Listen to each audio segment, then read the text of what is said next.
Hi tribe, this is Regina and this is my second video. Actually, it's my third. I have to be honest. I did make a video last week, but I didn't really like it. I did my sort of rambling thing again, and I'm trying really hard not to ramble and to stay on point with the topic of each video. And today's topic is the trend in what I like to call instant publishing. And a lot of authors are pushing this. You know, you can write faster. You can write quality books and you can write them faster. Just follow my plan, whatever that plan may be. And I've read some of these books and I've tried some of the tips, sometimes all of them exactly the way they've said to do them. And I'm not really sure. I haven't always been happy with what I wound up with at the end of it. So I get it. Like, readers are really instant gratification. They want instant gratification, and I totally understand that. Hell, I want instant gratification. I love the fact that I can turn on my Kindle, go to the Amazon store and find a book and pay for it and click, I've got a brand new book to read. But I don't think everyone, some readers do get it, but I don't think every reader understands that in order for them to have those books and for there to be enough books from their favorite authors, not necessarily just books in general, there's millions of books. You're never going to run out of books to read, ever. Amazon has made sure of that. There are millions and millions and millions of books that you can buy digitally on Amazon and get at the click of a button. So we know that's never going to be an issue. But if you have particular authors that you really love and you are finished with their current book, I mean, it's natural that you're going to be like, well, hell, when's the next book going to come out? And some authors, particularly indie authors, because as you know, traditional publishing doesn't work that way. Traditional publishing can take up to 2 years for a book to come out. But with indie publishing, if you can write fast enough, if you want to write that fast, I personally do not want to write that fast. To me, what I found when I wrote that fast was that the quality just was not up to snuff. And that was even with like writing it, editing it, you know, going through it, making sure that all my T's were crossed and my I's were dotted. I just wasn't happy with the quality of what I was writing when I tried to write fast, or what people call fast. You know, I tried the whole thing with sprints. You know, okay, 30 minutes, and I'm just going to write for 30 minutes, and I'm not going to worry about what it looks like, and I'm not going to worry about grammar, and I'm not going to worry about anything. I'm just going to write. And at the end of that 30 minutes, I went back through, I read what I had written, and none of it was anything that I was going to be able to use in my book. None of it. I mean, I looked at it, I was completely disgusted, and I went back to my normal pantser writing, which is where I just sit down and I write what the characters tell me is happening and what they're saying and so on. Now, to be fair, there may be authors out there that can sit down and do a sprint and still hear their characters and still write quality work. It just doesn't work for me. And I can't believe that I'm the only one that it does not work for. However, there is a way, and you can do this, and I have done it, to publish a little faster than maybe you normally would. As I said, I'm a pantser by nature. I don't outline my books. I don't outline scenes typically. But I'm working now to where I'm trying that out a little bit more. I am coming up with a story idea, outlining as much of the book as I can, as the characters will tell me, you know, and authors who hear me say that will know what I'm saying when I say my characters talk to me. I think all authors, all writers, their characters talk to them. I think it's just part of being a writer, part of being an author. But I decided for this last book that I was going to just outline as much of it as I could. This is kind of generally what's going to happen in chapter 1. This is kind of generally what's going to happen in chapter 2. And I just did it for as many chapters as I could. It's not complete. I didn't get all the way to the end. But I outlined enough of it that I could, if I got stuck when I was writing, that I could go back and look at it and go, oh yeah, I was going to have so-and-so do such and such, and that was going to flow into this action in this scene like that. It just gives you something to go back to. So I'm still pantsing.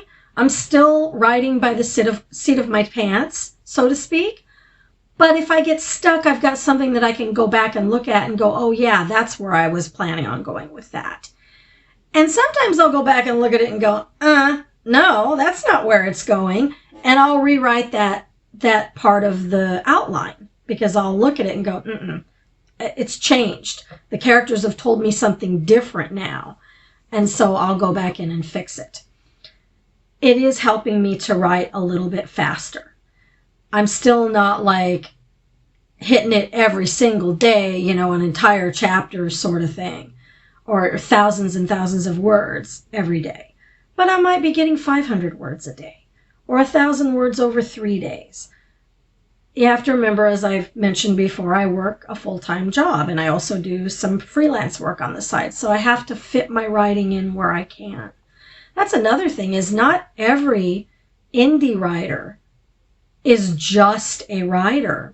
I mean, most indie authors that I know, with the exception of a few, they work, or they go to college, or they have a family, or, there's usually one or two other things that they do, that they enjoy doing, and that they do have to do every day. They have responsibilities. That's what I was trying to say.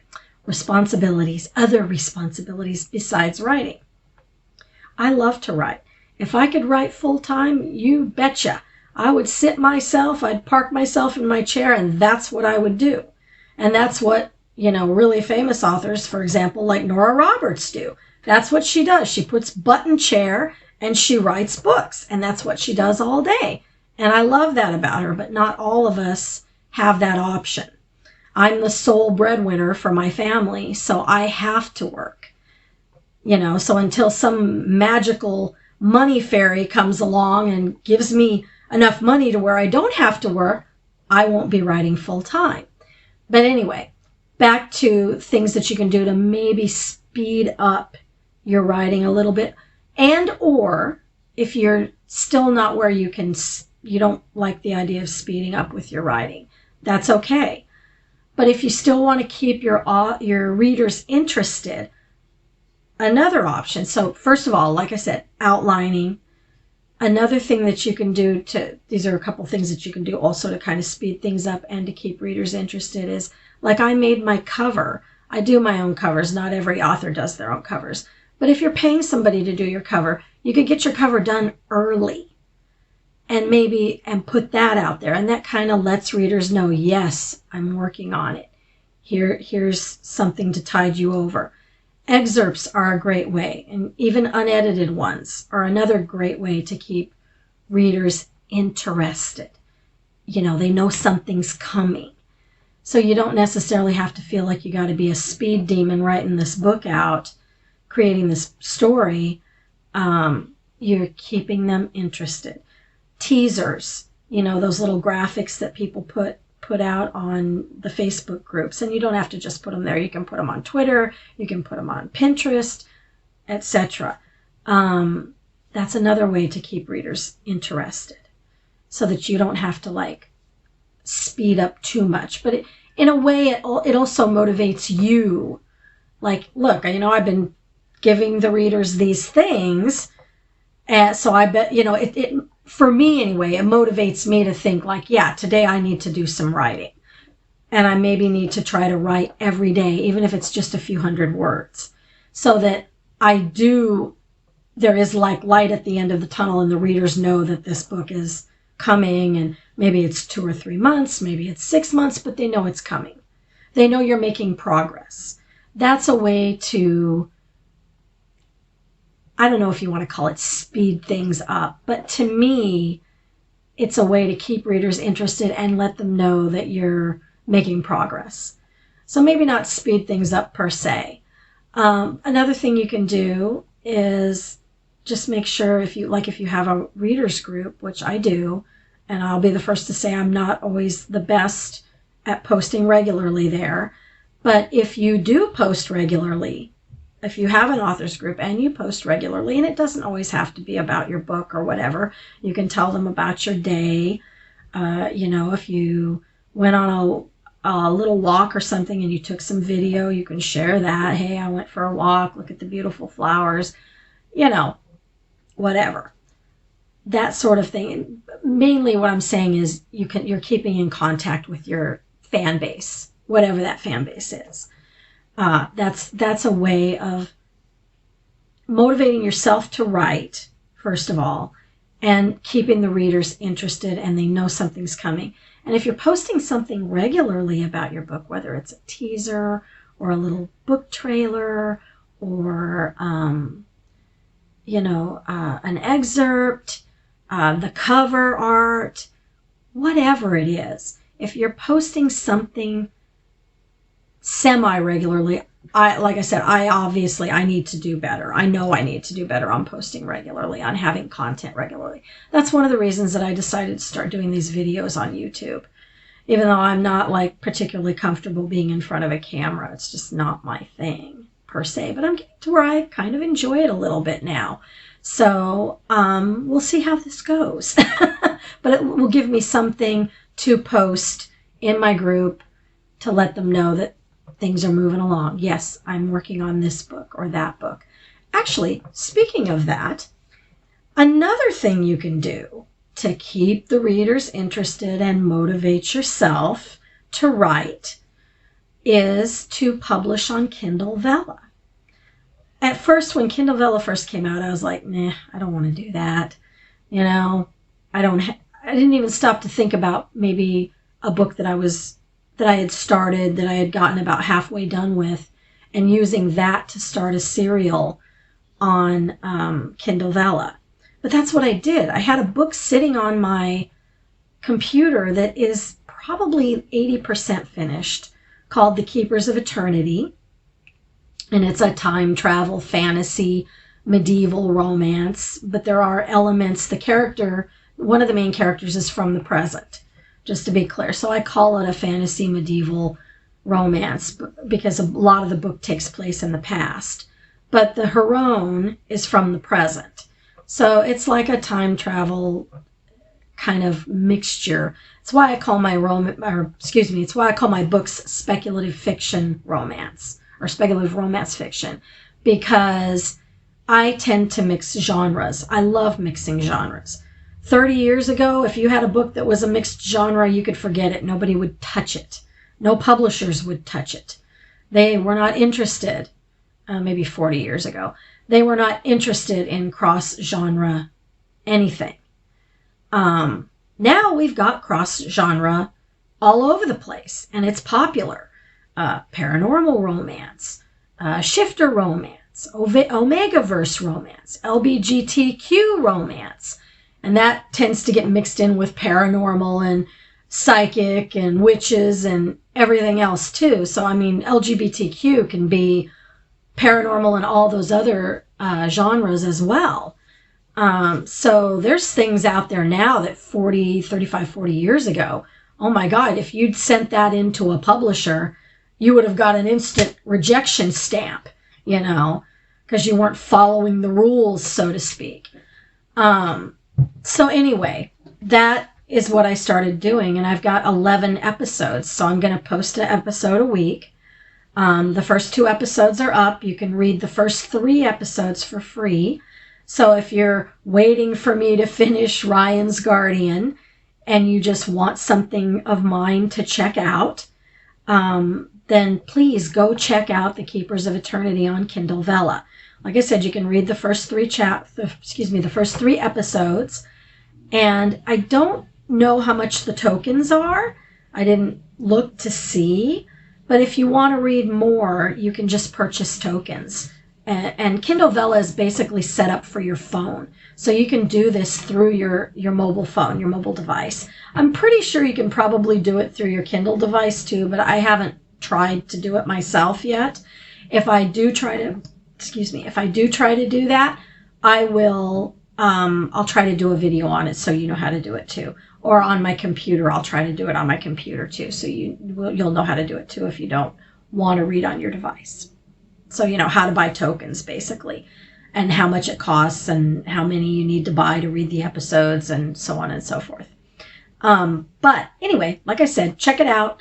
I love it. It's a book that I started a couple years ago, probably 4 years ago, maybe 5. And I just got like almost to the end, not quite. I'd say there might be 5 to 8 more chapters to go. Episodes. There's 11 episodes and there's about 5 to 8 more, I think, to finish it. So it's a little over halfway done. Maybe not 80%, maybe 70%. But anyway, check it out. Please let me know what you think. If you liked it, if you didn't like it, you can rate it on Vella, on Kindle Vella, and you can look at Kindle Vella on your computer if you want to. I did find that out. Just type in Kindle Vella into your Google search bar, and it will take you. The result will pop up in the search results, and just click on it and look for the Keepers of Eternity, or look for me by my name, Regina Paul.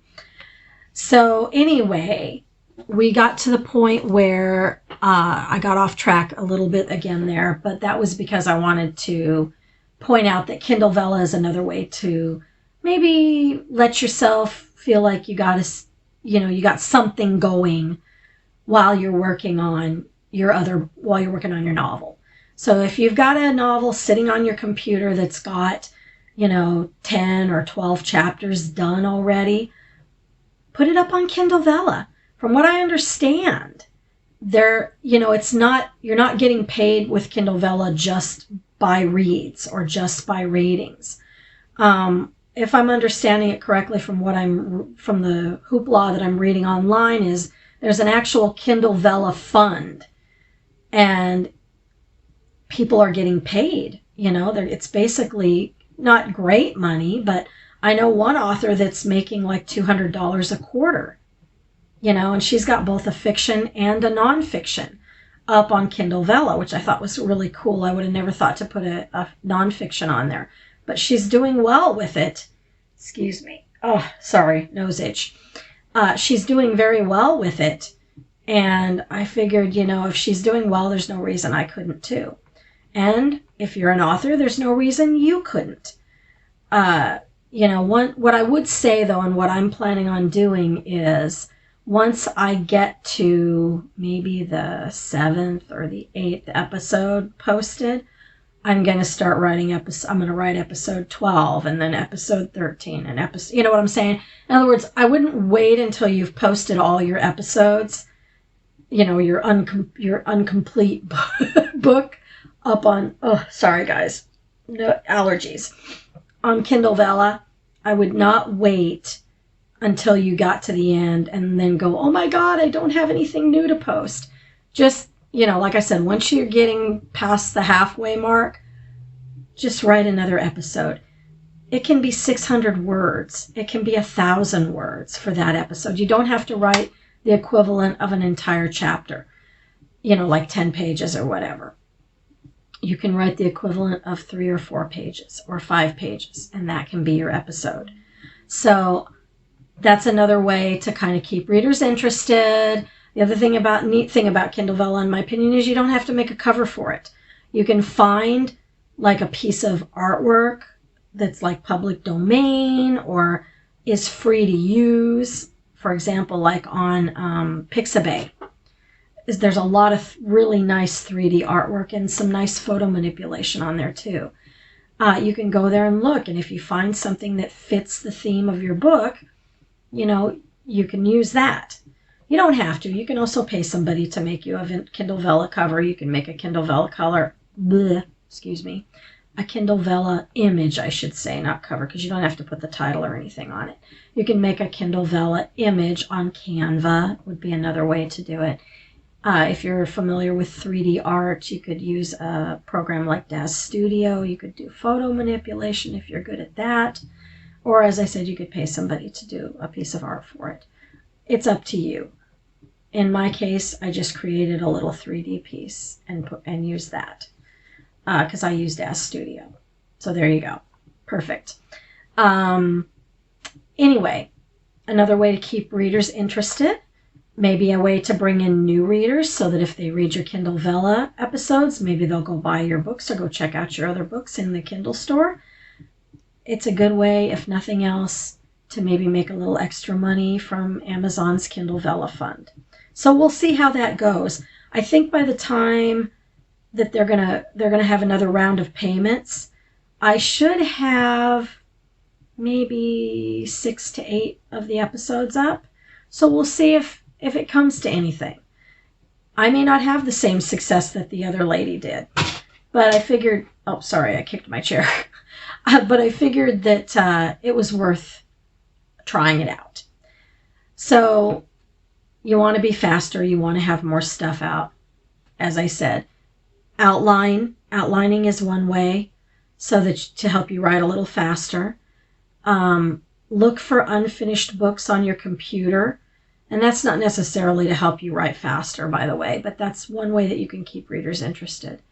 If you have any incomplete books on your computer, edit a few of the chapters and post them. That's another great way. I'm just doing one a week. You can do one every day if you want, if you have enough. And if you feel that you can write new episodes quickly enough to keep the readers interested, then by all means. I'm just going to do one a week. And then, like I said, once I get to episode 5, 6, 7, 8, somewhere in there, I'll start writing new episodes for it.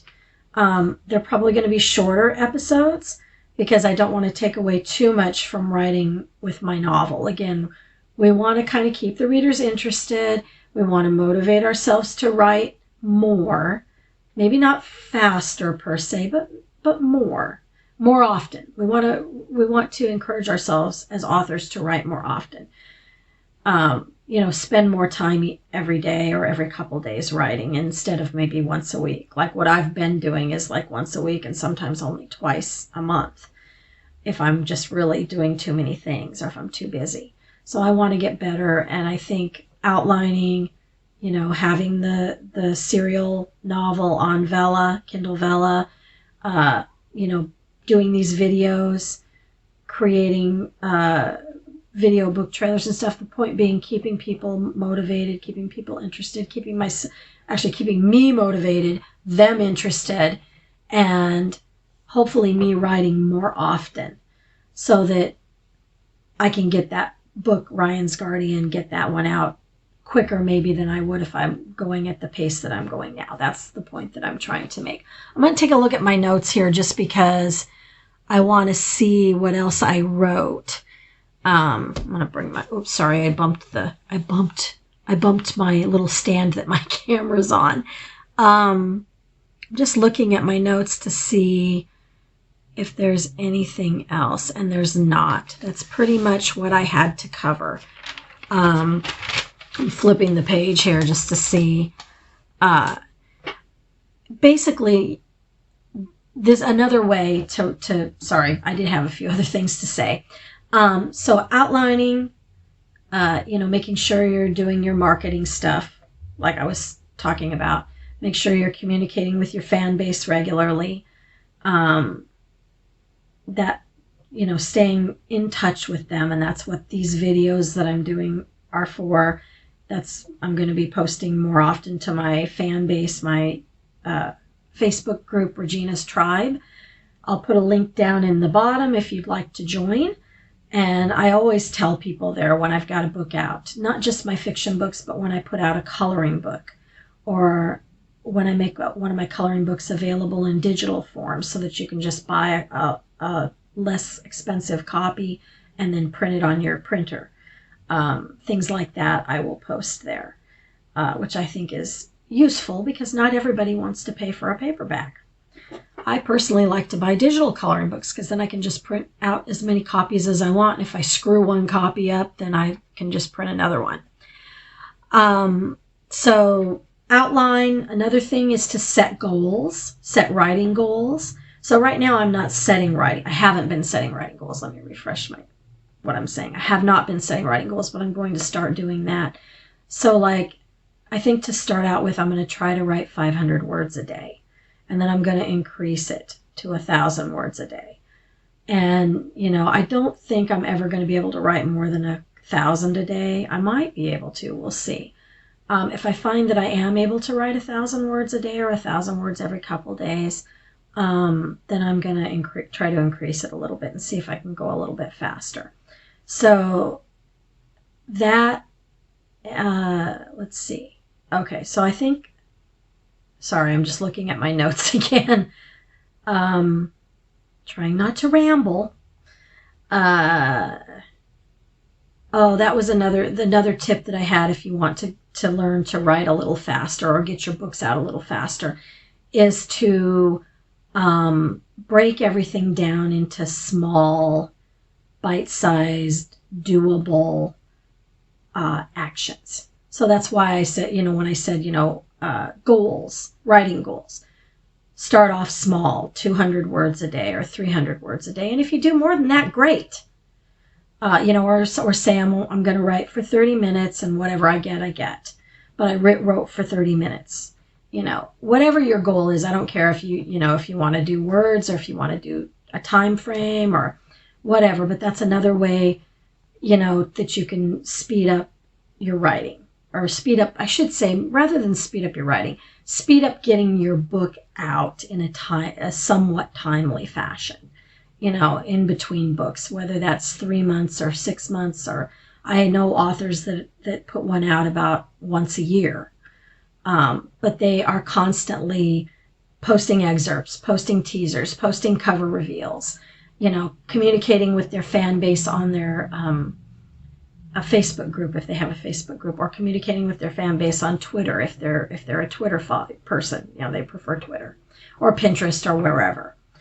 The other tip that I have is don't give a release date until you're absolutely sure that you're going to hit the publish button. I used to do that. I used to give release dates, you know, and it's such a letdown for readers when you've given them a release date and you realize that you're only 3/4 of the way through the book and it hasn't been edited yet. And oh my God. So I really strongly say don't give a release date. You can give like a release ballpark figure. Like you can say, I think the book's going to be, I think I'm going to be done and be ready to hit publish in June of 2022. That's okay. I'm totally like cool with that, but don't give an exact date. I mean, it's just, in my opinion, puts too much pressure on yourself. The other thing you can do is have a checklist. So you're breaking everything into small pieces, small actions. And then if you have a little checklist for each day of what you're going to do, you're going to write 200 words. You're going to post a new teaser. You're going to create and post a new teaser. In my case, you're going to put a video up on YouTube, but, you know, in this case, about how to get your book out a little faster, maybe without putting out something that's not going to be as quality. Like I said, I realize some writers can do sprints and that sort of thing and still write quality, but I just found that I couldn't. So I'm hopeful that this new way that I'm trying, outlining, having the cover ready, regular marketing pieces, breaking everything down into small, actionable pieces, creating a checklist for myself, a daily checklist, a weekly checklist, and a monthly checklist, you know. Probably to start with just daily, and then as time goes on, I'll add other things from a weekly perspective and a monthly perspective. But right now I'm just going to start out with a daily perspective. And I think